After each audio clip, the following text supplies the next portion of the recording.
In the frozen depths of the Ural Mountains, beneath an unforgiving sky, 9 experienced hikers embarked on an expedition that would become one of the most perplexing mysteries of the 20th century. What happened on the remote Russian mountainside in 1959 has baffled scientists, sparked endless theories, and left behind one chilling truth: no one came back alive. The Dyatlov Pass Incident, a haunting tale of survival, secrecy, and 9 souls swallowed by the snow.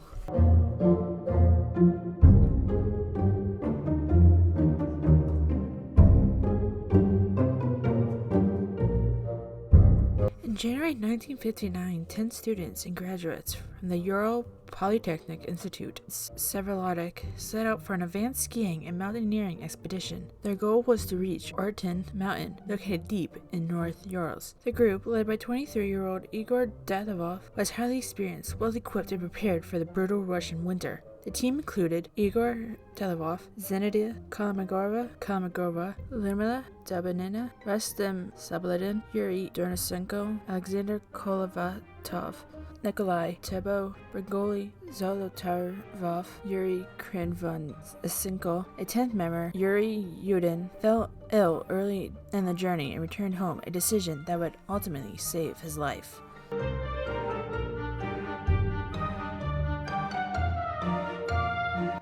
The hikers kept detailed diaries and took photographs, providing a clear picture of their journey up until February 1st. On that day, the group made camp on the eastern slope of the mountain, known to the Mansi people as Kolet Sakal, meaning Dead Mountain.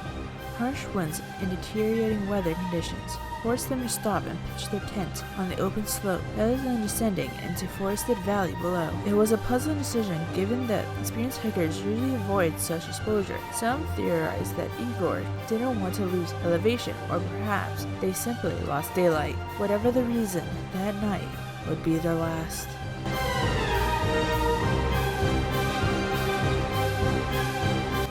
When the group failed to return on their expected date, search teams were dispatched. On February 26, rescuers discovered the tent collapsed and partially covered by snow and had been slashed open from the inside. Most of the group's belongings, including boots and coats, were left behind. A trail of footprints, barefoot and in socks, led down towards the edge of the forest. 2 bodies, Yuri D. and Yuri K., were found under a cedar tree near remnants of a fire, both nearly naked and showing signs of extreme hypothermia. Over the next few days, 3 more bodies, Igor, Zinaida, Rustem, were found between the tree and the tent, as if trying to return.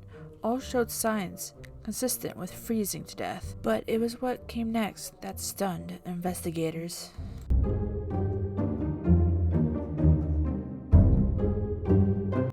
2 months later, in May, searchers discovered the remaining 4 bodies buried under several meters of snow in a ravine deeper into the forest. These hikers, Lyudmila, Nikolai, Simon, and Alexander, suffered massive, brutal injuries. Lyudmila's chest was crushed, her tongue and eyes missing. Nikolai's skull was fractured. Simon's ribs were broken, yet strangely, there was no external wounds, no cuts or bruises consistent with the struggle. According to one Soviet doctor, the force required to inflict such trauma would have been comparable to a car crash. What could have caused such horrifying injuries in the dead of night with no sign of a struggle?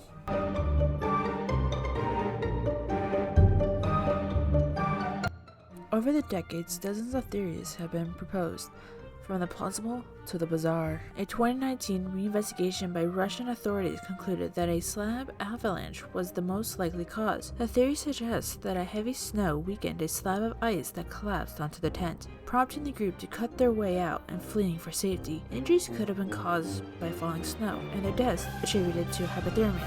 But critics argue the slope angle was too shallow. There was no clear avalanche debris, and the tent remained partially standing. Some suspect a Soviet military cover-up.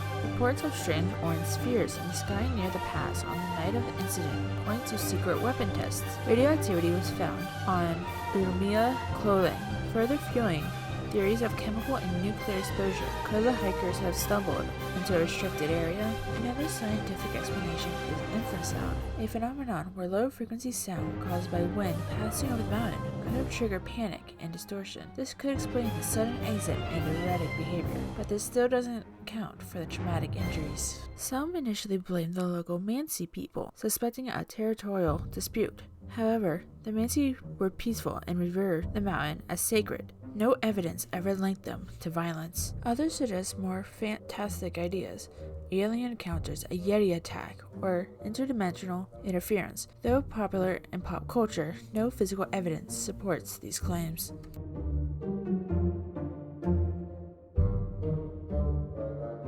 The Dyatlov Pass incident leaves us with more questions than answers. Why did experienced hikers abandon the shelter with no shoes or coats in freezing temperatures? What caused the blunt force trauma without visible external wounds? Why were some of their clothes radioactive? Who, or what, was responsible for their terror? Even today, experts in forensics, physics, and criminal investigation are puzzled.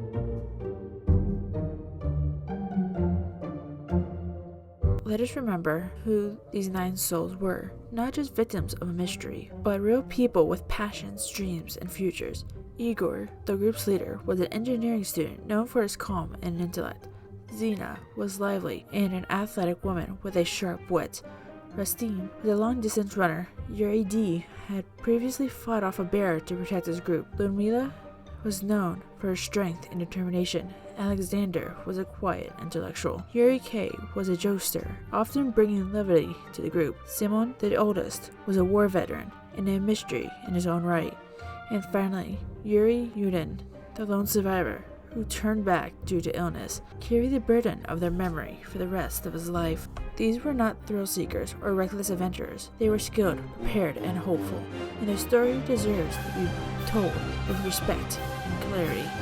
More than 60 years have passed, and the wind still howled over the icy ridges of Dyatlov Pass. The tent is long gone, the trees have grown, the question remains, etched into the snow, frozen in time. We may never know exactly what happened on that isolated slope in February 1959, but remembering the lives of the Dyatlov 9 by sharing the story, we ensure you've never forgotten. Thank you for watching. If the story moved you or sparked your curiosity, please consider liking and subscribing for more investigations into history's greatest mysteries. If you have your own theory about what happened at Dyatlov Pass, leave a comment below. I would love to hear from you. Till next time, stay safe and stay curious.